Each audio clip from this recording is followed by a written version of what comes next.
이게 다 어머니 탓이에요. 제가 이혼녀 되면 다 책임지세요. 네가 자초한 건데 그게 어떻게 내 탓이냐? 너는 말끝마다 모든 게 다 내 탓이라지. 남 탓 좀 그만해라. 지치지도 않니? 시작은 어머님이 먼저 했어요. 이러니까 대한민국 시자들이 개짜라는 소리 듣는 거예요. 내가 못한 게 뭐가 있는데요? 애 낳아줬지. 남편 내조했지. 그 정도면 최선을 다한 거 아닌가요? 내조? 참 지나가는 개가 웃겠구나. 너 때문에 우리 아들 마음 상처받고 돈 잃고 손해가 얼마나 막심했는지나 알아? 더군다나 너 돌잔치 때 내가 만들어준 애 옷 왜 찢었냐? 그깟 만든 옷 천값만 하면 얼마 안 들잖아요. 어머니 솜씨로 스르륵 몇 번 미싱질로 박으면 완성되는 거 아니에요? 돈 아까워서 소녀딸한테 정성을 가장해서 그런 것만 선물하고 며느리를 아주 나쁜 사람 몰지요. 네 머리 사상부터 아주 뜯어 고쳐야겠구나. 처음 볼 때부터 범상치 않다고는 생각했는데 이럴 줄은 몰랐다. 다른 집 애들은 다 시어머니들이 명품이다 브랜드 있는 옷 선물하는데 어머니만 그냥 아무 천대기 떼어다가 만드신 게 뭐 대수라고요? 돈 아까워서 백화점엔 가지도 않으시고 어머니가 가져온 옷 그냥 짜투리천으로 미싱질 뚝딱하면 나오는 거 아니에요? 뭐 정성을 무시하는 건 아니지만 별로 입히고 싶지 않았어요, 내 딸한테. 네가 정성을 무시한다는 게 뭔지 모르는구나. 그게 바로 정성을 무시한 거다.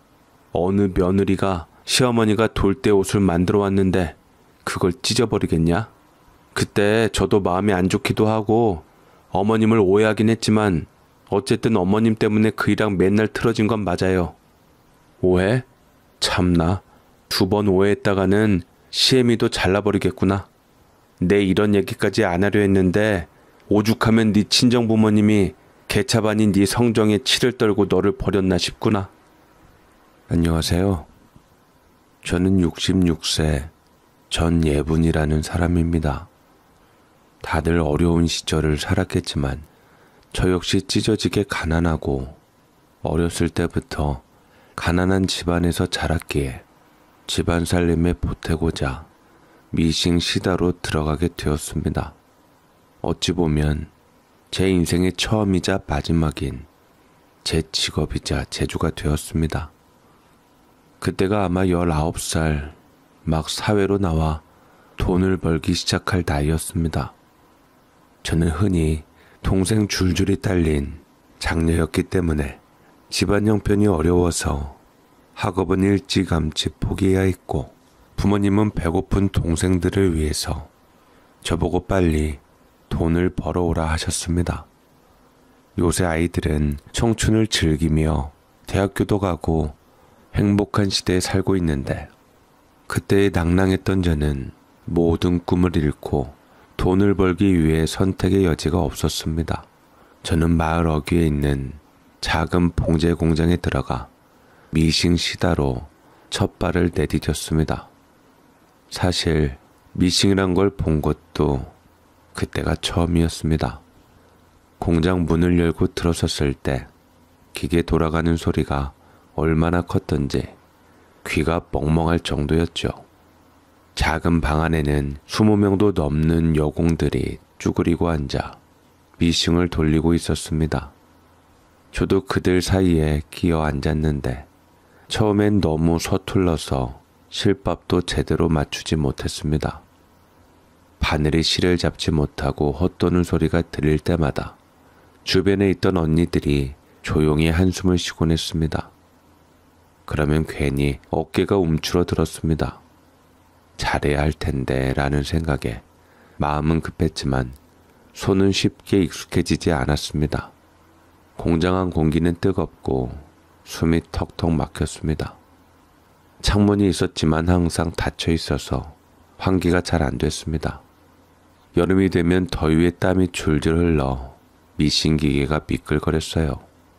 바늘이 빠르게 움직일 때마다 작은 손가락이 바늘 끝에 닿을까봐 늘 조심해야 했는데 그렇다고 실수를 하면 안 되었습니다. 작업 속도가 느리면 바로 쏟아지는 질책에 숨조차 제대로 쉴 수가 없었으니 말이지요. 저는 쉴 새 없이 열심히 노력했지만 사장님은 늘 재촉하셨어요. 그의 목소리가 가끔은 윙윙거리는 미싱 소리보다도 더 크게 들렸습니다. 그리고 실수를 할 때면 어김없이 소리가 날라왔습니다. 빨리 해. 이렇게 하다가 내일에도 못 끝내겠네. 왜 이렇게 느려? 그때마다 가슴이 철렁 내려앉고 손이 떨렸습니다. 그래도 실수를 줄이려고 계속 연습하고 속도를 높이려고 밤에도 틈틈이 손으로 바느질을 연습했어요. 일을 그만둘 수는 없었으니까요. 하루 벌어 하루 먹고 사는 형편에서 그나마 이 일이라도 붙잡아야 했습니다. 그러던 가운데 저는 어느 한 남자를 만나서 결혼을 했습니다. 제가 너무 힘들어하니 제가 식구들을 위해서 희생하는 것이 안쓰러웠던 이모가 그래도 좀 능력 있다는 사람을 소개시켜 준 것이었는데 나이가 좀 많은 사람이었습니다. 저보다 20살이나 많은 노총각이었는데 자수성가한 사람이라 어느 정도 돈이 있다고 했습니다. 하지만 식구들은 저를 놓아주기 싫어했습니다. 제가 시집을 가버리면 동생들이나 부모님들 생계는 어떡하냐면서 아버지는 난리를 쳤습니다. 절대 안 된다. 고작 22살밖에 안 됐는데 어딜 시집을 가? 3년은 더 있다 가야지. 너 없으면 우리 식구들 다 굶어 죽는데 그러길 바라는 거냐? 그래, 게다가 20살이나 많은 사람이라니. 나중에 병수발 들 것도 아니고 돈도 좀 더 모으고 나중에 좋은 사람 있을 때 결혼해라. 사람이 참는데도 한계가 있는 법이었습니다. 너무나도 소중하고 보기만 해도 마음이 아프고 그런 가족들이었는데 이게 자식이 아니라 그저 가족들에게 쓰임으로 보인다고 생각하니 마음이 좋지를 않았습니다. 내가 누굴 위해서 이토록 희생을 한 건가? 그래도 알아주기를 바랬는데 미싱 일을 하면서 손목은 뻣뻣하게 굳고 허리는 구부정하게 내려앉아 예전의 모습과는 달라지고 있는데도 부모님은 제 걱정은 하지 않고 그저 돈돈하기만 하니 저도 더 이상 가족들에게 협조하고 싶지 않았습니다. 그래서 저는 가족들 다 등지고 시집을 가기로 했습니다. 부모님은 말을 거역한 것이 화가 났던지 제 결혼식에 오지도 않으시고 주변 친척들과 형제들도 제 결혼식에 참여하지 말라고 했습니다. 제가 생활비를 보태지 않는 이유에서 말입니다. 참담했습니다. 이 사람이 내 부모라는 것이 마음이 아팠습니다. 그래도 부모를 부정할 수는 없는 노릇이라 저는 나중에 시간의 흐름에 맡기기로 했고 저는 그렇게 남편을 맞이하게 되었습니다. 남편은 시댁과 함께 살고 있었고 저도 시댁과 합가를 하게 되면서 미싱 시다를 그만두게 되었습니다. 시어머니는 저를 못마땅하게 생각을 했어요. 어린 나이 하나 믿고 남편에게 시집 와서 거저 호의호식할 생각은 꿈도 꾸지 말라며 못 박았습니다마는 저는 그럴 생각은 없었습니다. 일찌감치 세상에 공짜가 없다는 것을 안 저는 남편의 내조를 열심히 하고 시댁 비위를 맞추며 살겠다 싶었습니다. 시집살이는 생각보다 독했습니다. 새벽에 일어나서 밤 늦게까지 해도 집안일은 끊이지 않게 계속 나왔습니다.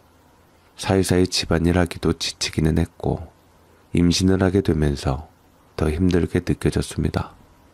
남편은 제가 임신을 했다 해도 무뚝뚝해 했고 시부모님들도 마찬가지였습니다. 결혼했으면 임신하는 건 당연하지.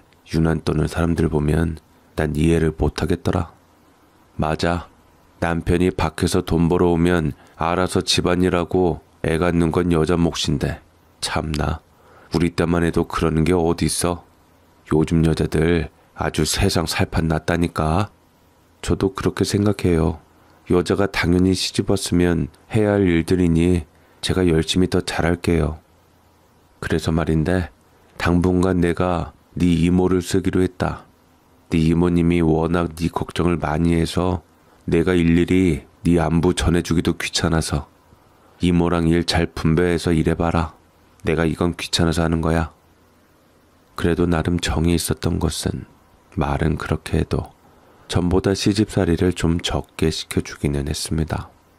거기다 저희 이모랑 시어머니랑 개인적으로 아는 사람인지라 저희 이모를 돈을 주고 제 집안일을 도와주게끔 썼던 것이었죠.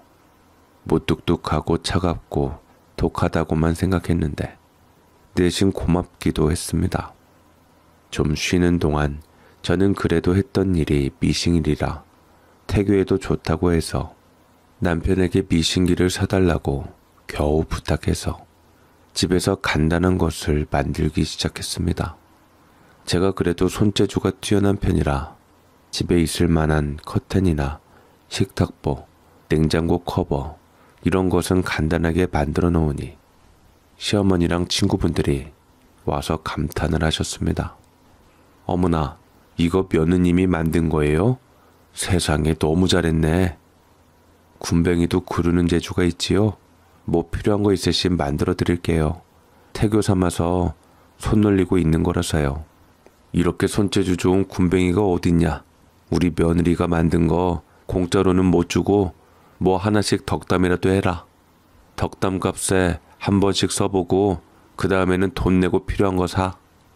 시어머니는 뜻밖의 제 편을 들어주시며 은근슬쩍 제 손재주를 지켜 세워주었는데 저는 그런 시어머니가 다소 놀랍고 적응이 안 되었습니다. 제멋대로인 구석이 있으셨기에 이렇게 제게 잘해주고 맘 써주시다가도 기분이 안 좋아지면 훅 제멋대로 변심을 해버리시니 저는 어느 장단에 맞춰야 할지 모르고 계속 눈치를 보게 되었습니다. 그래도 좋게 보려고 노력했습니다. 독한 시집살이만 시키려다가 그래도 제가 어느 한쪽 예쁜 구석이 있으면 기분에 따라 스르륵 풀어주시기도 하시니 저는 열심히 시어머니 비위를 맞춰드렸고 시어머니께서도 은근히 그걸 바라시면서 저를 길들이셨습니다. 저는 그 사이 아들을 낳게 되었고 첫 아들을 낳게 된 남편과 시부모님은 너무나 좋아했습니다. 아이고 예쁘다 우리 장손. 눈, 코, 입 다 우리 아들 닮았네 하면서 다를 정도로 보셨죠. 하지만 아이를 키우는 거는 정말 힘들었습니다. 그렇게 우리 아들을 예뻐하시니 시어머니께서 좀 돌봐주실 줄 알았더니만 시어머니께서는 변덕이 죽 끓었던 분이 맞으셔서 어쩔 때는 손주를 봐주시기도 하면서 좋아했지만 다른 때는 대체 누굴 닮아서 빽빽 울어대냐고 하면서 싫어하기도 했습니다.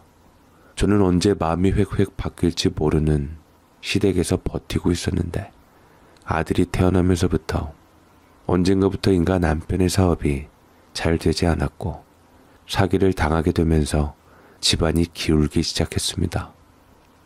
근심 걱정이 가득한 남편의 얼굴을 보면서 가슴이 덜컹거릴 때가 한두 번이 아니었습니다. 남편은 시동생들이랑 친척들이랑 가족 사업을 하고 있었는데 남편이 기울어지기 시작하니 다들 어려워졌던 것이었죠. 망하는 것은 한순간이었습니다. 순식간에 빚더미에 올라앉자 남편은 결국 사업을 포기하게 되었고 괴로움에 술을 달고 살다가 교통사고로 세상을 떠나고 말았습니다. 아이고 아이고 우리 아들 불쌍해서 어쩌나. 시부모님과 시동생들은 세상 떠난 남편 앞에 슬퍼서 통곡을 했지만 다른 한편으로는 살 국리를 잃었으니 방도를 찾아야 했는데 시동생들은 다들 무슨 핑계로 부모님을 못 모시겠다고 외면했고 시부모님은 그것에 큰 충격을 받으셨습니다. 그런 종자가 따로 있다더니만 집이 압류당해서 길바닥에 주저앉게 된 상황도 충격이었지만 그렇게 믿고 의지하던 자식들이 단번에 시부모님을 외면해버리는 게 더 절망이었습니다. 그 충격으로 시아버지도 쓰러져 저 세상에 가게 되셨고 시어머니만 호련히 저와 함께 남게 되었습니다. 이제 가라. 네 남편 세상 떠났는데 너도 살궁리를 해야지. 언제까지 시댁에 매여 있을 테냐. 나는 며느리한테 의지할 생각 없다. 난 알아서 살 테니 너도 떠나라. 친정 부모님도 저를 등졌는데 제가 어딜 가서 살아요, 어머님. 같이 살아요. 아마 제 아들 재성이도 그러길 바랄 거예요. 처음에는 그렇게 감정대로 하시고 제멋대로 하셨던 게 지긋지긋해서 시어머니를 떠나보낼 생각을 하고 있었습니다. 시어머니 말씀처럼 남편도 없는 마당에 제가 시어머니를 모시고 살 이유가 전혀 없었으니까요. 더욱이 시동생들마저 시어머니를 내팽개친 마당에 피 한 방울 안 섞인 구박만 받던 며느리가 왜 모셔야 하나 싶었습니다만 제 마음을 움직였던 것은 시어머니의 쓸쓸한 모습에서 제 모습을 보았던 것이었습니다. 내 핏줄마저 나를 이용하려고 했던 판국에 그래도 시어머니는 제게 변덕 같던 정이라도 주셨던 분이었으니 저는 시어머니를 모시고자 하였습니다. 시어머니가 고마움과 지난 미안함에 서럽게 우셨던 것이 아직도 기억에 남습니다. 그런 시어머니를 안아주고 같이 가는 것도 제 업보라고 생각이 들었네요. 그래서 저는 작은 월세방을 얻어 시어머니와 아들과 함께 셋이서 살게 되었고 그때부터 가장이 되어서 아들을 시어머니께 맡긴 후 저는 미싱사로 다시 들어가게 되었습니다. 시다로 시작해서 너무 힘들어서 그만두었지만 간만에 새로 하자니 이것이 제 삶에 그리 도움이 많이 될 줄은 몰랐습니다. 저는 이 약 물고 열심히 일을 했고 그래도 틈틈이 가정에서 커튼이나 옷 같은 것을 만든 것이 큰 도움이 되어 생활비를 벌게 되었습니다. 돈을 번다는 것은 참 힘든 일이었지만 어려운 시절을 겪으면서도 끝까지 살아남아야 한다는 생각이 저를 버티게 했던 것 같습니다. 아들은 저와 시어머니의 보살핌 속에서 무럭무럭 잘 자랐습니다.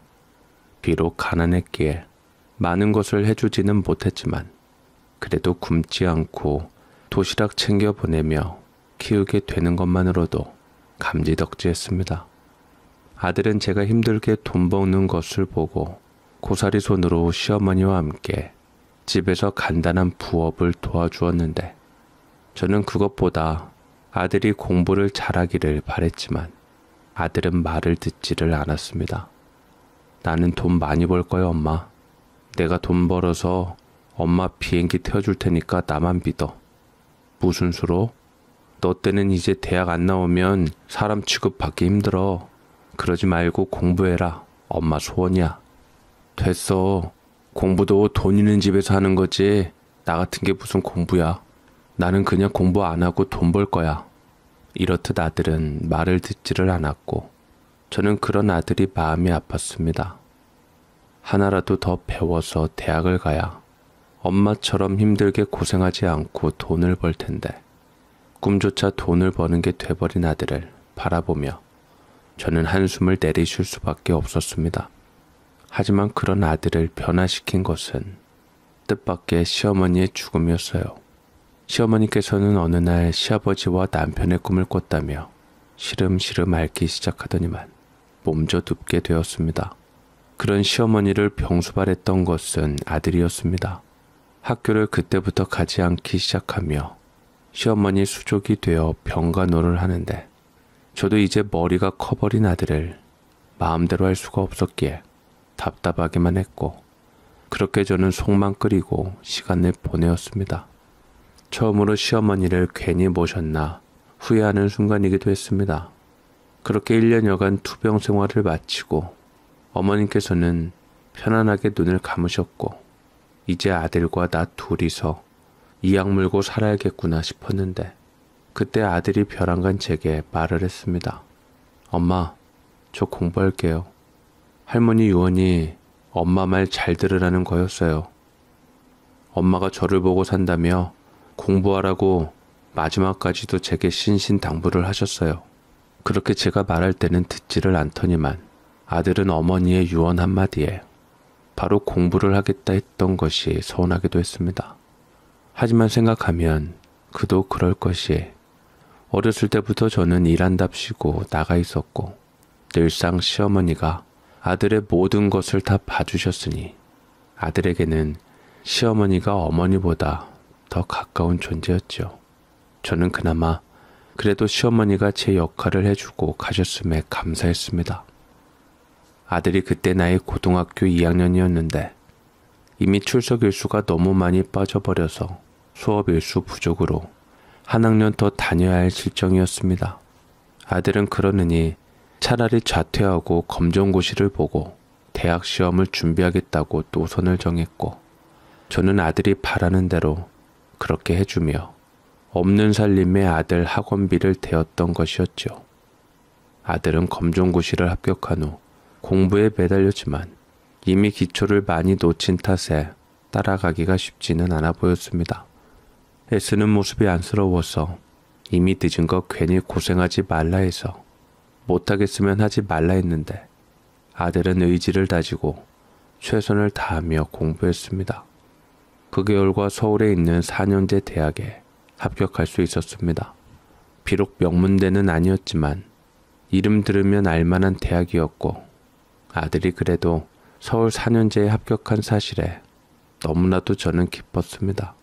아들은 군대부터 빨리 다녀온 후 대학생이 되면서부터 그토록 원하던 아르바이트를 하기 시작했고, 등록금은 학자금 대출로 충당하면서 생활비를 제게 보태었습니다.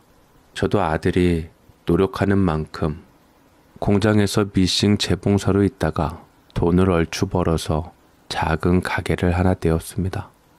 학교 앞에서 옷수선집을 차리니 교복 맞춤도 들어왔지만 일반인들 옷수선보다 여학생들 교복 줄이는 것만으로도 꽤 짭짤하게 돈을 벌었습니다.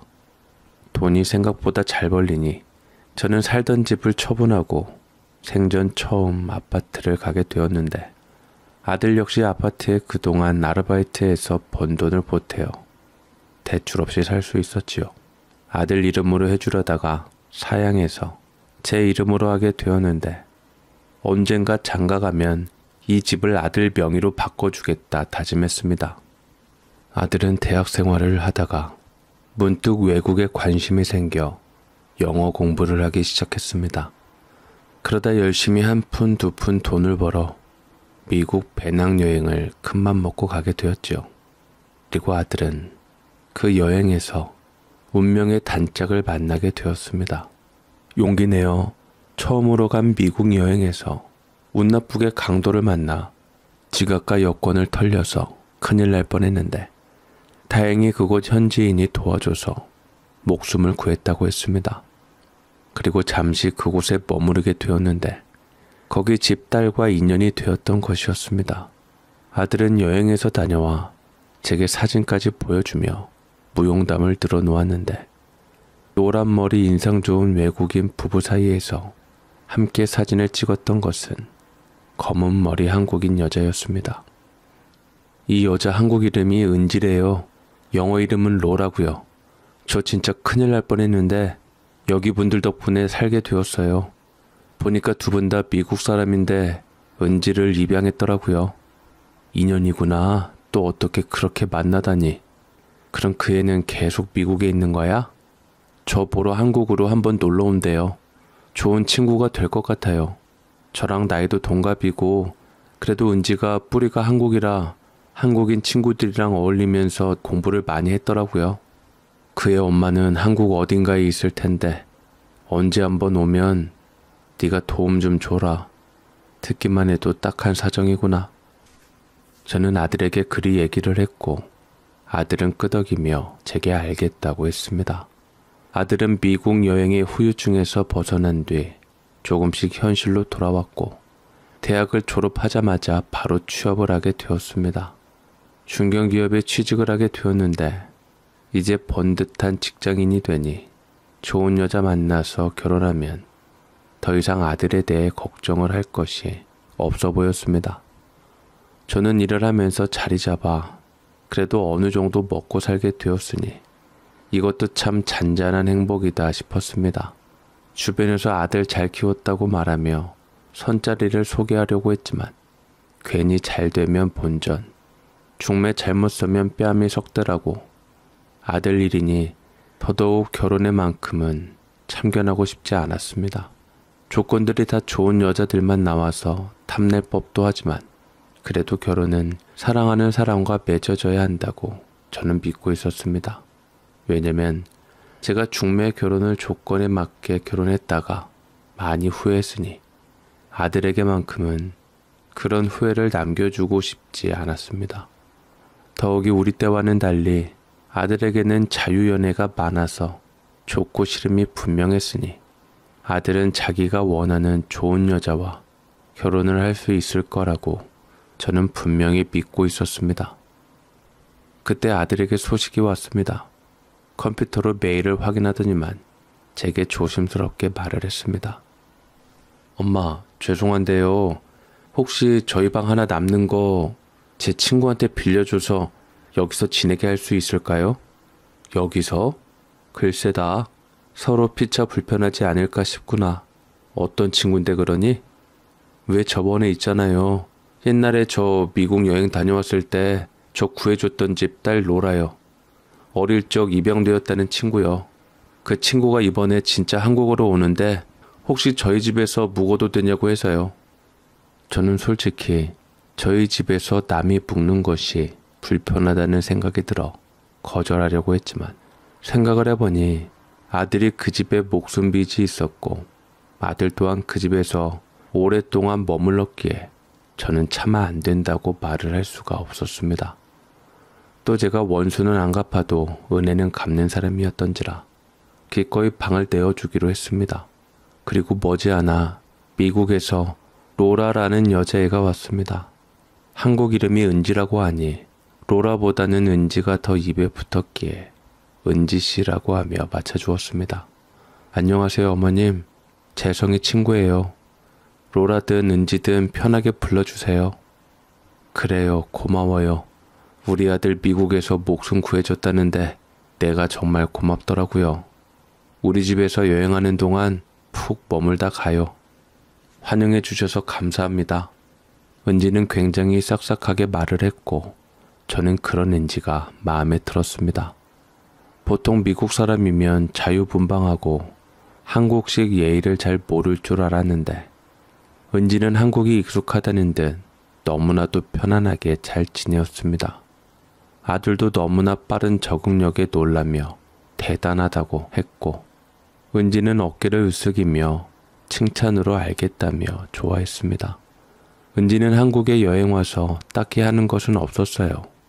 보통 여행 오면 바깥을 많이 구경 다닌다거나 이것저것 관광하러 다닐 텐데 은지는 딱히 그런 게 없었고 거의 하루 종일 집에서만 있었습니다. 저는 사실 은지가 외부인이었기에 그럴 리가 없다는 것을 알았지만 혼자 집에 두기가 불안하긴 했었거든요. 그래서 일하면서도 중간중간 집에 들르고 했었는데 그때마다 은지는 늘 꿈나라에 있거나 거실에서 TV 보는 것이 전부였습니다. 그러면서 은지도 점차 저희 집이 편해지기 시작했던지 저는 언제부터인가 빨래통에 은지 빨래가 있는 것을 발견하게 되었는데 내가 하다못해 손님 빨래까지 해야 하나 잠시 혼란스러웠지만 그래도 아들의 생명의 은인이라기에 꾹 눌러 참기는 했습니다. 그러면서 음식도 사방에 늘어놓기 시작했고 방도 어지르기 시작하며 거슬리는 것들이 눈에 보이기 시작했는데 그때가 이미 은지에게 방을 내주었던 2달이었거든요. 저는 날 잡아서 은근슬쩍 아들에게 물었습니다. 혹시 저희 언제쯤 미국으로 갈 예정이니? 너무 오래 머물러 있는 건 아닌가 싶어서. 저도 몇 번 물어봤는데 그냥 편하게 한국에서 여행하다가 때 되면 가겠다 해서 정확하게는 모르겠어요. 그럼 그때까지 우리 집에 있는 거야? 엄마, 설마 그럼 은지 있는 게 싫어서 저한테 은지 언제 가냐고 물어본 거예요? 생명의 은인인데 집 좀 맘 편히 내어주시는 게 힘드세요? 그런 건 아니지만 그냥 외부인이 우리 집에 있는 게 신경 쓰이니까 그런 거 아니니. 은지 믿을 만한 애고요. 제가 장담한 거니까 더 이상 그렇게 생각하지 마세요. 아들은 제게 그리 선을 그으며 말했고 이 때문에 아들에게 괜히 해괴망측한 소문이 돌면 어쩌나 걱정스럽기도 했습니다. 그렇게 은지는 1달 정도를 더 지내서 100일을 저희 집에서 채우다가 어느 날 은근히 스스로 눈치를 보게 되었나 봅니다. 언제부터인가 아들과 함께 외출하는 시간도 많아졌고 둘이 집안에서도 부쩍 붙어있는 것을 자주 목격하게 되었습니다. 이쯤 되니 슬슬 불안해지기 시작했습니다. 친구라고는 하지만 서로 이성이었고 행여나 서로 책임질 일이 생길까봐 저는 점점 신경이 곤두서지고 있었는데 이제는 도저히 안 되겠다 싶어서 내보내야지 했을 때 은지는 아들과 함께 제 앞에 섰습니다. 그것도 아들과 깍지를 끼고 있었고 네 번째 손가락에 똑같은 모양의 반지까지 끼고 말이지요. 엄마, 저 은지랑 결혼하려고요. 사실 은지가 한국 오기 전부터 저희 멀리서 좋은 인연을 다지고 있었어요. 저 그때 미국에서 큰일 났었을 때 은지와 좋은 감정을 갖게 되었는데 이렇게 다시 재회해서 운명이라고 생각했어요. 함께 살다 보니 엄마도 괜찮잖아요. 이참에 결혼 허락해주세요. 저는 심장이 덜컹거렸고 아들의 말에 뭐라고 대답을 해야 할지 막막했습니다. 저는 아들에게 대꾸했습니다. 물론 사랑하는 사람과 결혼하는 게 맞기는 하지만 나는 현실적인 것도 중요하다고 생각한다. 은지는 미국인인데 한국인이랑 결혼하면 미국 가서 살 생각인 거야? 그것도 은지와 의논해 봤는데 그냥 한국에서 결혼하고 한국에서 살기로 했어요. 제 직장도 다 여기 있으니까요. 당황스럽구나. 일단 나도 한번 생각을 해봐야겠다.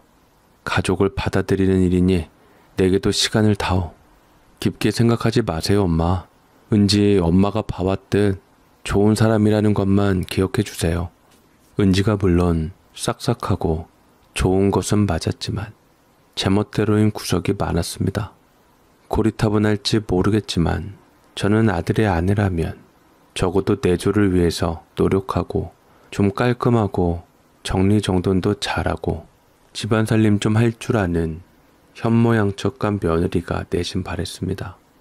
하지만 3개월 정도 같이 산 은지에게서 전혀 그런 것을 볼 수가 없었고 이러다가 내가 합가하면 며느리 살이 하겠구나 싶어서 겁이 벌컥 나기도 했습니다. 시집살이를 오랫동안 했는데 늙어서 며느리 살이까지 하고 싶지는 않았습니다. 아들은 아직 돈을 많이 벌지 못해 집을 따로 얻을 형편도 아니었고 그렇다고 제가 집을 아들에게 내어주고 나오기에는 저 또한 돈을 많이 모으지를 못했기에 아들이 결혼하면 일단은 합가의 길은 피할 수가 없었습니다. 아들은 아직 돈을 많이 벌지 못해 집을 따로 얻을 형편도 아니었고 그렇다고 제가 집을 아들로 내어주고 나오기에는 저 또한 돈을 많이 모으지를 못했기에 아들이 결혼하면 일단은 합가의 길은 피할 수가 없었습니다. 한국식 정서를 가진 여자애들도 감당 못할 텐데 미국 사람이나 다름없는 며느리를 간수하자니 저는 용기가 안 나서 아들에게 다시 한번 다른 여자 한번 만나보라고 권유했지만 아들은 절레절레 고개를 저었습니다. 결국 자식 이기는 부모 없다고 아들은 은지와 결혼 허락을 받아내었고 아들은 조만간 은지와 함께 미국에 가서 장인 장모님께 결혼 허락을 받겠다 했는데 은지는 그냥 직접 찾아뵈지 않고 전화로 해도 충분하다 말했습니다. 저희 부모님 어차피 저랑 재성씨랑 만나고 있는 거 아셨고 저 한국에 오랫동안 보낸 것도 결혼할 줄 알고 믿고 보낸 거예요. 저 그냥 며느리 삼아주시면 돼요. 어차피 저희 부모님은 제가 하자는 대로 다 하시는 분들이니까요. 그럼 결혼식은 한국에서 하면 되겠니? 그렇지요. 아는 사람이 없긴 하지만 그래도 재성씨 축하해 주러 온 손님들이라면 전 아무래도 상관없어요. 은지는 벌어놓은 돈이 많이 없던지 결혼식도 무료로 대여해주는 성당에서 인터넷에서 산 저렴한 웨딩드레스를 입고자 했고 아들도 거기에 맞춰주는데 크게 불만이 없었습니다. 사치스럽지 않고 아끼는 것은 좋다 생각했는데 뭐 하나 자기 돈으로 한 것이 없고 죄다 아들이 다 돈을 내주거나 자그만 거 하나라도 다 책임지는 거니 이 애가 정말 결혼할 준비가 되어 있나 의심이 들었습니다.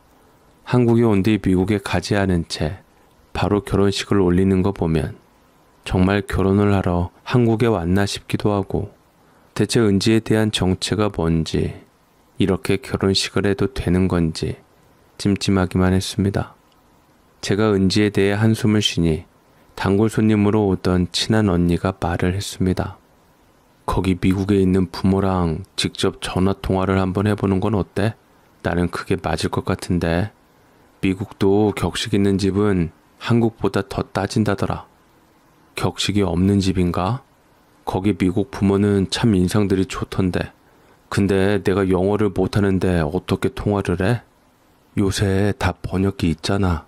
번역기 믿고 하는 거지. 그래? 번역기로 요새 외국 사람들이랑 통화가 돼?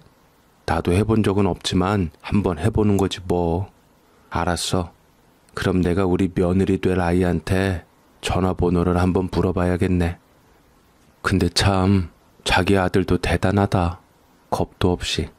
눈에 콩깍지가 씌워야지 스르륵 하는 게 결혼이라고는 하지만 어떻게 이런 결혼을 하는지 이해가 안 되긴 하네. 혹시나 모르니까 아들이 안 가르쳐주면 따로 알아보기라도 해. 나는 좀 불안하다. 언니는 맹탕같이 부른 나와는 달리 워낙 꼼꼼하고 확실한 사람이었기에 제게 큰 조언을 주었습니다. 언니의 말을 듣자 하니 결혼하기 전 한 번씩 다 확인을 해야겠다 싶었습니다.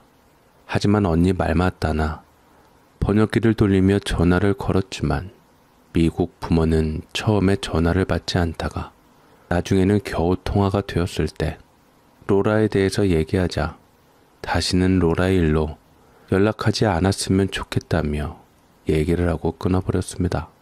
이게 대체 무슨 일인가 어안이 벙벙해졌습니다. 아들의 인생이 걸려있는데 이렇게 스리슬쩍 쉽게 아들 말만 믿고 결혼을 하면 안 되겠다 싶어서 아들에게 말을 했지만 아들은 며느리에게 단단히 빠져 있었던지 들은 채도 하지 않았습니다. 이번에는 은지 대신 아들이 나서서 다 막으려 하는 게 보였습니다. 저 믿고 그냥 은지랑 결혼시켜 주세요, 엄마. 저 은지 정말 사랑해요. 처가 부모님하고도 얘기 끝났고요. 엄마가 원한다면 전화번호 줄 수 있지만 영어도 못하는데 손짓 발짓 해가며 영상통화를 그렇게 할 필요 있나 싶기도 해요. 또 정말 괜찮겠어? 후회하지 않겠어? 후회하지 않아요, 엄마. 저 평생 은지 아낄 자신으로 살아갈게요. 엄마도 잘 모시면서요. 은지가 아무것도 모르니까 하나하나 잘 가르쳐 주세요. 부모까지 손절한 아이를 감싸려는 아들의 미래가 보이는 듯 하여서 끝까지 말렸으나 아들은 듣지 않았습니다. 결국 아들은 그렇게 은지와 결혼식을 올리게 되었고 은지 하객 없는 게 안쓰럽다며 자기 하객을 부르지 않은 채 친한 지인 몇몇과 그렇게 저와 몇몇 친척들만 앞에 두고 결혼하게 되었습니다. 심지어 미국에 있는 부모님도 나 몰라라 오지 않았고 그게 단순히 입양을 해서가 아니라 며느리 자체한테 그렇게 애정이 있어 보이지도 않았습니다. 그렇지 않고서야 자식이 결혼하는데 오지 않을 부모는 없으니까 말이죠. 그래서 혹시 미국에서 쫓겨나서 한국으로 와서 결혼을 빌미로 아들에게 붙어있나 싶기도 해서 더 불안하더라고요. 혼인신고는 이미 그 전에 해놨습니다. 그래서 다짜고짜 며느리를 감쌌었나 봅니다. 아들은 여자를 많이 만나보지 않아서 그런지 운명적인 사랑에 집착을 했고 며느리에게 온갖 헌신적인 사랑을 다 쏟았습니다. 아들이 밝아진 것은 좋았지만 아들이 출근한 후 며느리가 댕굴댕굴거리며 있는 것은 좀 싫었어요. 나이든 시어미도 돈 한 푼 벌어보겠다고 바깥에서 일을 하는데 며느리가 집안일도 다 제쳐두고 TV만 하루 종일 보고 있으며 낄낄거리니 속만 상했던 것이었습니다. 아가, 그래도 네가 미국에서 와서 능력이 출중한데 어디 취업이라도 하면 어떻겠니? 저 곧 애기 가질 건데 취업하면 바로 그만둬야 하잖아요. 그래서 좀 쉬고 있는데 어머니 그게 그렇게 못마땅하세요? 뭐? 그렇잖아요. 이제 며느리 된 지 얼마나 됐다고 돈 벌라 말라 그렇게 서운하게 말씀하시는데요. 그냥 저 알아서 하게 두세요. 어머님은 어머님 일 보시고요. 미국에서 오래 살았다더니만 어찌 이렇게 한국말을 청산유수처럼 잘하든지 말로는 절대 며느리를 못 이길 것 같아 더 이상 아무 말 안 하고 그대로 나왔습니다. 며느리 말 맞다나 곧 임신을 하면 그러려니 했는데 아이는 쉬이 들어서지를 않았습니다. 그렇다고 임신을 노력하는 것도 아니었고 그저 무정하게 세월만 보낼 뿐이었습니다. 놀고 먹는 것이 참으로 배짱이 같은 게 언제 한번 제 친구들이 놀러 왔었는데 며느리 하는 것을 보고 학을 뗐습니다.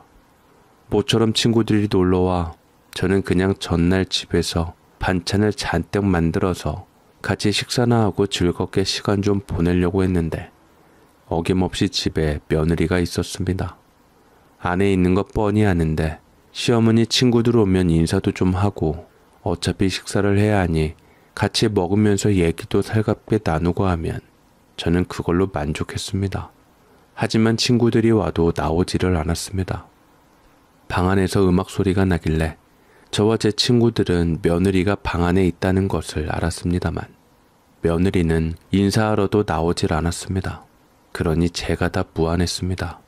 방문을 똑똑 노크를 하고 며느리를 불러서 잠깐 나와보라고 시어머니 손님들 왔다 했는데 몇 번 기척이 없더니만 이내 귀찮았던지 부스스한 머리를 하고 나왔습니다. 안녕하세요. 됐죠? 저 들어가서 쉴게요. 말하고 이리 들어가는데 저는 그 모습을 보자니 정말 화가 났습니다만 일단은 손님들도 계시니 이따가 얘기를 하려고 했습니다. 하지만 제 친구들 역시 쑥덕쑥덕 하는 것을 좋아했기에 아니 어떻게 저런 며느리를 얻었냐. 아무리 미국에서 살았다지만 저런 예의 없는 며느리가 어딨냐. 시댁을 우습게 알아서 그러니 저더러 강경하게 나가야 된다며 소곤소곤거리며 며느리 뒷담화를 했습니다. 저도 며느리 욕을 제 앞에서 하는데 당연히 불편하죠. 하지만 모처럼 분위기를 망치고 싶지 않아서 일단 알겠다고 화제를 돌리려고 하는데 방 안에서 그 소곤소곤한 소리를 또 어떻게 들었는지 며느리가 갑자기 나왔습니다. 그리고 싹 손님들을 하나씩 살펴보더니 갑자기 청소를 하겠다며 앞치마랑 고무장갑 차림으로 나왔는데 사람들은 다 경악할 수밖에 없었습니다. 화장실에 비치 되어 있던 락스를 가져와서 냉장고에 손님들에게 대접할 전날 만들어 놓은 반찬들을 싱크대에 다 부어놓아 그 위에 락스를 뿌려대었습니다. 무엇보다 제가 메인 요리로 먹을 양념게장 담근 것 또한 싱크대에 다 부어놓고 물을 트는데 저는 너무나도 화가 나서 소리를 꽥 질렀습니다. 너 지금 뭐 하는 거냐? 왜 손님들 대접한 음식들을 이렇게 다 냉장고에 꺼내서 버려? 며느리 뒷담화하는 사람들한테 먹이고 싶어요, 시어머니는? 하여튼 우리나라 사람들은 이게 문제야. 그냥 남이 어떻든 그 모습 그대로 받아들이면 되지 왜 사람 앞에 두고 욕을 하냐고요. 그렇다고 이걸 이렇게 다 버려? 내가 얼마나 정성 들여서 이 음식들을 준비했는데 세상에 이 아까운 걸. 너는 나 힘든 것은 생각 안 하냐? 어머니도 친구들이랑 며느리 뒷담화에 동참하셨잖아요. 식구가 욕먹으면 감싸주실 생각부터 해야지 같이 욕을 해요? 저 사람들 뭐 이쁘다고 그렇게 어머니께서 정성 들여 만든 음식을 해다 바쳐요? 아무튼 내 집에서 저 사람들 나가라고 해요. 꼴도 보기 싫으니까. 뭐야? 여기가 어떻게 네 집이야? 내가 살면 내 집 아니에요? 들어보니까 이 집 사는데 우리 남편이 돈 보태었다고 하던데 그럼 더더욱 저에게도 권리 있지요. 저는 며느리의 말에 할 말을 잃었고 모처럼 저희 집에서 하려던 모임은 며느리로 인해서 엉망이 되어버리고 말았습니다. 저는 안 되겠다 싶어서 아들이 들어온 후 있었던 일을 다 얘기한 후 무슨 방도를 내야겠다 싶었고 아들도 처음에는 중간 역할을 하려고 이리 비위 맞추고 저리 비위 맞추고 했지만 나중에는 허구한 날 며느리와 내가 다투게 되니 지쳐서 며느리 편을 들었습니다. 사람 앞에 두고 욕한 것은 엄마와 엄마 친구들 잘못이 맞는 것 같아요. 그렇다고 반찬 버리는 것은 안 사람 잘못이지만 오죽 스트레스 받았으면 그랬겠어요. 요새 보니까 임신이 뜻대로 안 돼서 마음고생이 심한 것 같던데 왜 굳이 방에 있는 사람 인사를 시키냐고요. 너 지금 편들 걸 편들어줘라. 누구도 걔한테 임신해달라고 부탁한 적 없다. 마음고생? 걔 데리고 있으면서 내가 더 마음고생했어. 그리고 어른들이 오면 인사하는 건 당연하지. 한국에서 살면 한국 법을 따라야 하는 거 몰라? 그러니까 왜 안 사람 집에 있는데 엄마 친구들을 모시고 오냐고요. 그것부터 안 사람한테 눈치 준 거 아니에요? 얘 봐라. 내 집에 내 손님도 못 데려오니? 내가 허구한 날 데려온 것도 아니고 몇 년 만에 처음 모인 친구들 데려온 건데. 엄마, 그 말끝마다 내 집 파는데요. 저도 이 집 살 때 조금이나마 돈 보태었어요. 그걸로 자꾸 안 사람한테 강조했다는데 제발 그러지 좀 마세요.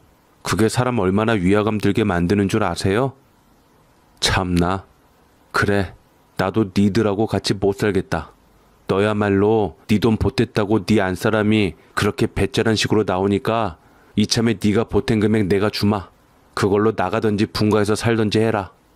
저는 아들에게 그렇게 말을 했고 제가 막상 이렇게 나오니 아들도 당황했던지 어쩔 줄 몰라 했는데 여기에 며느리가 나와서 그럼 우리 분가하겠다고 기름을 부어버렸습니다. 아들이 이 집에 보탠 돈은 4천만 원 정도 되었습니다. 저는 그간 모아뒀던 4천만 원을 내어주었고 근데 또 딱 4천만 원만 내어주기 그래서 3천 정도 더 보태줘서 7천만 원에 나가라고 했습니다. 아들은 그 돈을 보면서 한숨을 쉬었고 며느리와 집을 알아보기 시작했습니다. 며느리가 이 집에서 나간다고 생각하니 그렇게 홀가분하고 속이 시원할 수가 없었습니다. 눈에 안 보이면 신경이 쓰일 것 같지가 않았습니다. 아들 또한 그간 모아놓은 돈과 대출을 받아서 작은 평수의 아파트 전세로 가게 되었습니다. 여러모로 잘 되었다 싶었습니다. 저는 그렇게 아들과 분리가 되었고 편하게 제 삶을 살게 되었는데 분가를 해서 며느리도 마음이 편했던지 얼마 안 있어 임신 소식이 전해져 왔습니다. 엄마, 드디어 안 사람이 임신을 했어요. 초음파 사진도 봤는데 너무 신기해요. 아이고, 그렇게 임신을 바라더니 잘 되었다 싶구나. 네가 안 사람 잘 보필해 줘라. 나가자마자 임신되다니 그 사람도 어머니랑 살면서 마음이 많이 불편했나 봐요. 바로 임신이 될 줄은 몰랐어요. 이래서 분가해서 살아야 하나 봐요. 사실 며느리는 성격이 태평한 편이어서 저희 집에서 누구보다 편하게 살았다고 생각을 했는데 아들은 제가 대신 불편하게 해서 임신이 안 되었다는 듯 말을 하니 기분이 좀 언짢아지기는 했습니다. 어쨌거나 그래도 저는 너무 잘 되었다 싶었고 아들도 들뜬 목소리로 기뻐했으니 그걸로 되었다. 행복하게 잘 지내라 싶었습니다. 하지만 아들은 며느리와 함께 임신 기간을 보내면서 점점 야유어 갔습니다. 가뜩이나 집안일하는 거 싫어하는 아이인데 임신했다고 하니 손 하나 까딱하지 않으려고 했던 것 같습니다. 아들은 회사 일에다 집안일에다 며느리 투정까지 받아주면서 정신적인 스트레스에 시달렸고 제대로 끼니도 챙기지를 못하는 것 같았습니다. 그래도 엄마라고 가끔 혼자 집에 왔기에 제가 밥을 차려주면 허겁지겁 먹는데 그 모습이 그렇게 안쓰러울 수가 없었습니다. 너 결혼 생활 행복한 거 맞지? 좀 힘들어 보여서 말이다. 힘들긴 한데 안 사람이 임신 중이니까 어쩔 수 없는 거잖아요. 임신하면 여자가 그렇게 힘들다던데 제가 옆에서 돌봐줘야죠 뭐. 엄마도 겪어봐서 임신기간 힘든 거 충분히 안다. 그렇지만 며느리가 너한테 하는 건 좀 도가 지나치다 싶어. 밥은 그럼 어떻게 해먹고 사는 거야? 맨날 배달 음식이죠 뭐. 매일 돌아가면서 시키는데 메뉴 달라져도 밖에 음식이 물리기는 하더라고요. 한 달 생활비 다 먹을 것으로 나가는데 그냥 임신기간만 좀 참으려고요. 아들은 모든 것을 다 임신으로 미루며 임신만 끝나고 애만 낳으면 그 지옥이 다 해결될 것이라고 굳게 믿고 있었습니다. 하지만 모든 임신한 여자들이 그렇게 집에서 놀고 먹고 어지르며 배달 음식만 먹는 것은 아니지 않습니까? 차라리 쇼핑을 할 거면 기분 전환하러 아들이랑 같이 밖으로 돌면 나을 텐데 계속 집에서만 뭘 하려고 하고 인터넷 쇼핑만 잔뜩 해서 손대지 않는 택배가 쌓여만 가니 아들도 몸 발치서 지켜보는 저도 가슴이 답답했습니다. 그래도 우리 아들에게 피해가 올까봐 며느리 눈치 보며 며느리한테 제대로 말 한마디 못하는 것이 답답하기만 했습니다. 또 어찌되었건 뱃속에 손주를 품고 있으니 함부로 말 못한 것도 있었지요.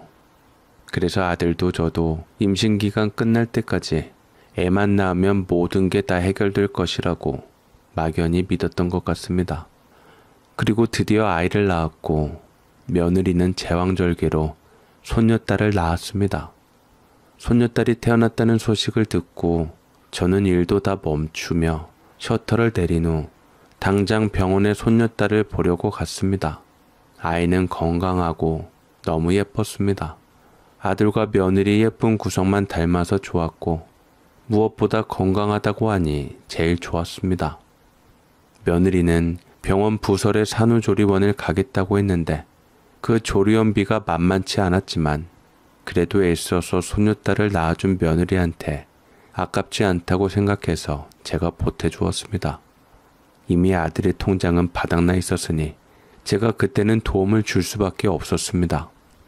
그렇게 며느리는 금이야 오기야 아이를 키웠고 애가 예뻐서 둘째 욕심이 났던지 아들에게 둘째 아이를 바로 갖자고 했지만 이미 며느리의 임신기간에 지쳐버린 아들은 며느리 몸도 생각해 줄 겸 조금 미루자고 했습니다.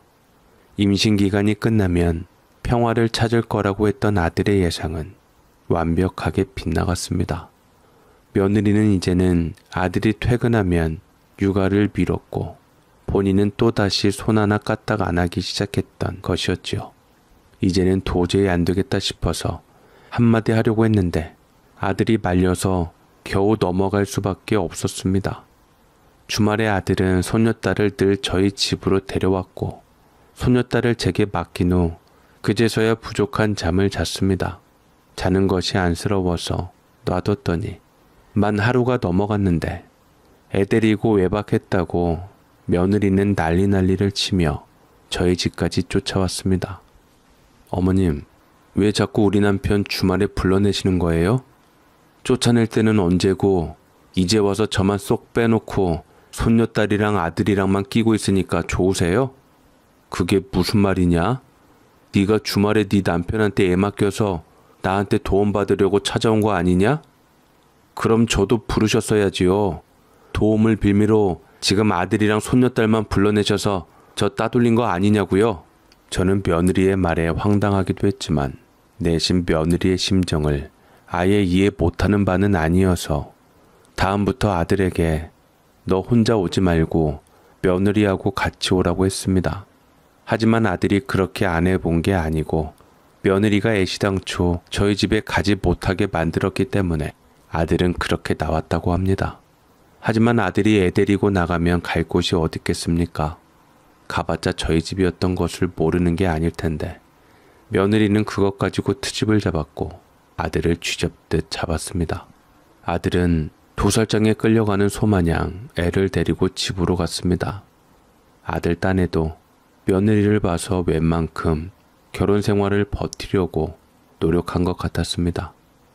그렇게 겨우겨우 힘든 육아 생활의 정점을 찍을 때가 왔는데 그때가 바로 돌잔치였습니다. 첫 소녀딸이 돌 때까지 며느리는 둘째 소식이 없었고 저는 그것이 참으로 다행이다 여기며 마음을 쓸어내렸습니다. 아들 하나 더 낳고 싶어 했던 며느리였건만 저는 손녀딸 하나도 너무 예쁘고 요새는 딸 하나만 낳는 것이 좋다고 했지만 며느리는 그것을 곡해 해석해서 자기만의 상상으로 저를 나쁘게 몰았습니다. 그래서 그런지 내심 고부간의 감정이 안 좋았고 저는 이참에 돌잔치 때 분위기를 한번 바꿔보려고 돌반지 팔찌에다 아이 옷 5벌 정도를 제가 직접 만들어 가져갔습니다. 돌잔치는 꽤 큰 곳에서 했어요. 400석을 계약했다며 자리를 채워야 하니 아들이 제 친구들이며 지인들이며 다들 불러달라 했습니다. 요새 남의 돌잔치 누가 그리 즐겨간다고 그냥 백석이나 조그맣게 식구끼리 해도 될 것을 첫 나이라서 그런지 신경 쓰고 싶었던지 어마어마한 곳에서 계약을 했습니다. 그나마 호텔에서 하겠다는 거 간신히 말려서 400석 있는 곳에 했다고 하는데 차라리 호텔에서 소규모로 하는 게 나을 뻔하기도 했습니다. 아들도 발등에 불 떨어져 텅텅 비게 생겼으니 사돈의 팔촌들까지 다 불러 모았지만 그날 하필 비 소식까지 있어서 아무도 오지를 않았고 저희 친구들은 그래도 의리가 있어 올 줄 알았더니만 며느리의 학을 뗀 전적이 있으니 이게 소문까지 나서 제 친구들은 얼씬도 안 했습니다. 그렇다고 며느리가 한국에 있었던 사람이 아니니 더더욱 올 사람이 없었습니다. 400석의 돌잔치에 온 사람은 겨우겨우 모아 70명 정도였습니다. 텅텅 빈 곳에서 돌잔치를 치렀고 사회자도 민망했던지 어쩔 줄을 몰라 했습니다. 며느리도 그때만큼은 좀 마음이 그랬던지 기분이 안 좋아 보였습니다.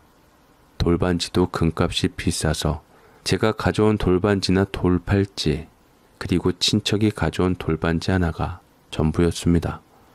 돈은 돈대로 날리고 급기야 아들과 며느리는 돌잔치가 끝난 후 다투기 시작했고 저는 부부끼리 문제에 제가 끼면 안 될 것 같아서 나왔습니다.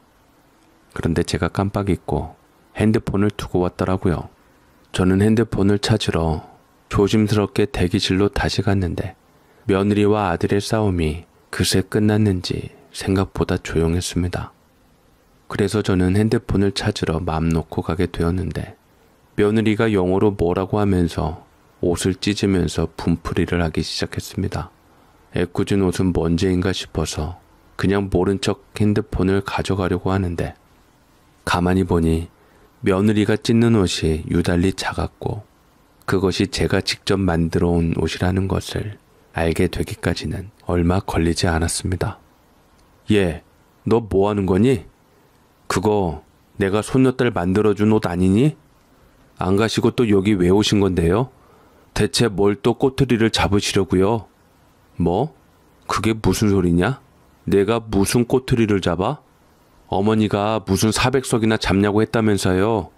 손님들도 얼마 안 오고 해서 남편하고 다퉜잖아요. 제가 왜 딸아이 돌잔치 좋은 날에 왜 어머니 때문에 남편이랑 다퉈야 하냐고요? 왜 그걸 내 탓으로 돌리는지 모르겠구나. 네가 400석을 잡았고 손님들이 거기에 못 미쳤던 것인데 그것 때문에 아들이 속상해서 다툰 것을 왜 나한테 그 책임을 넘겨? 내가 무슨 400석이나 잡냐고 해서 그 말 때문에 다툰 것이 아니라 네가 올 손님 없는데도 불구하고 그렇게 잡아서 손해본 것에 대한 게 더 문제가 아니냐? 왜 자꾸 본질을 흐려? 아무튼 어머님 때문에 다 이렇게 된 거예요. 한국에서 시댁이 그렇게 문제라더니 그게 다 맞는 말이었다고요? 저는 기가 막힐 지경이었고 힘들게 애써 만든 애기 옷들이 난도질 당하는 것을 보며 저는 이제 참을 만큼 참았다고 생각했습니다. 저는 눈에 뵈는 게 없어 며느리의 머리채를 잡았고 며느리도 제 머리채를 잡으며 그야말로 사람들이 와서 말리고 한바탕 난리가 났습니다. 아들은 뒤늦게서야 며느리와 제 머리가 쥐어 뜯겨져 있는 것을 보았고 아들은 이제까지 며느리 편을 들어왔으니 또 나한테 뭐라 하겠구나 싶었는데 이내 아들은 제 쪽으로 서며 서류를 며느리 얼굴에다 던졌습니다. 네가 감히 우리 엄마 머리채를 잡아? 네가 뭘 잘했다고 우리 엄마 머리에 손을 대? 예의범절이고 뭐고 무식한 거 알았는데 이 정도일 줄은 몰랐다. 이혼하고 내 집에서 나가. 다신 꼴도 보기 싫으니까. 지금 나를 내쫓겠다는 거야? 당신 나 사랑한다며. 어떻게 사랑하는 사람한테 이럴 수가 있어? 내가 너 하도 행적이 마뜩차는 게 많아서 진작에 알아봤었어. 너 나 이전에 거기서 집 나와 남자와 살림차려 이미 아이를 한번 낳았다면서 그런 거를 속이고 어떻게 나한테 시집 올 수가 있어? 그 맘 좋은 네 양부모도 더 이상 너 감당 못하겠다고 포기했다더라. 이제 지긋지긋하니까 애 데리고 나가든 놓고 나가든 네 맘대로 해. 내가 당신 아이까지 낳았는데 나한테 이래도 되는 거야? 애를 데리고 나가라니. 당신은 애에게 아무런 정도 없어? 내가 일부러 당신하고 정 많이 들라고 키우라고 한 건데 딸 자식을 그렇게 버릴 수가 있는 거야? 며느리는 울며 불며 아들에게 매달렸지만 아들은 더 이상 마음이 돌아섰던지 며느리를 보지 않았습니다. 아들에게 들었던 것들 다 처음 듣는 것들이었습니다. 부모한테 버림받은 것은 알고 있었지만 다른 남자와 이미 살림을 차려 아이를 낳은 것은 처음 알았습니다. 그리고 무책임하게 아들에게 시집 오겠다고 그 아이를 양부모한테 주고 나왔다는데 그 양부모가 딸은 손주라고 딸이 낳은 아이를 양육하고 있었습니다. 아들은 모든 것을 감수하려 했지만 그 결심이 깨어질 만큼 며느리는 도를 지나쳤고 힘들게 만든 반찬 버린 것도 빈둥거리며 집을 헤집어 놓은 것도 다 줬습니다. 하지만 무엇보다 제가 손녀딸을 위해서 만든 옷가지들을 다 가위로 잘라버릴 때는 너무나도 속이 상하고 그 심정 헤아리기가 어려웠습니다. 결국은 아들 역시도 제 편을 들어주며 며느리를 내쫓아버렸고 비밀번호를 바꿔버려서 못 들어오게 했습니다. 하지만 며느리가 아이를 빌미로 자꾸 와서 용서해달라는 말 대신 계속 소란스럽게 문을 발로 차고 양육비를 내놓으라고 난리를 치니 끝내 그 전셋집을 정리하고 저도 집을 팔고 새로운 집으로 이사하게 되었습니다. 그리고 그 이사한 보금자리에서 저희 모자는 새로 시작하게 되었고 이혼 결정도 법원에서 승소하게 되어서 며느리에게 재산 분할 또한 안 해도 되었습니다. 대신 달달이 양육비를 주게 되기는 했지요. 저는 며느리가 이혼 후에 미국으로 다시 돌아갈 줄 알았는데 한국에서 시민권을 받고 살아가고 있습니다. 아들은 딸이 보고 싶다고 면접 교섭권으로 딸을 보려 했지만 며느리는 딸을 절대로 보여주지 않았고 아들은 달달이 양육비를 내고 있습니다. 이후 아들은 새로운 여자와 재혼하겠다고 데려왔고 새로 재혼을 했습니다. 하지만 그 양육비에 대한 것으로 인해서 계속 새로 재혼한 며느리와 신경전이 펼쳐지기도 하고 발목을 잡히고 있으니 그것 또한 아들의 업보라는 생각이 듭니다. 이래서 운명이고 나발이고 결혼은 사랑이 아닌 현실이라는 말이 나오는 것 같네요. 그래도 아들이 제 갈 길 틀고 가서 다행이라는 생각이 듭니다. 제 사연 읽어주셔서 감사드립니다.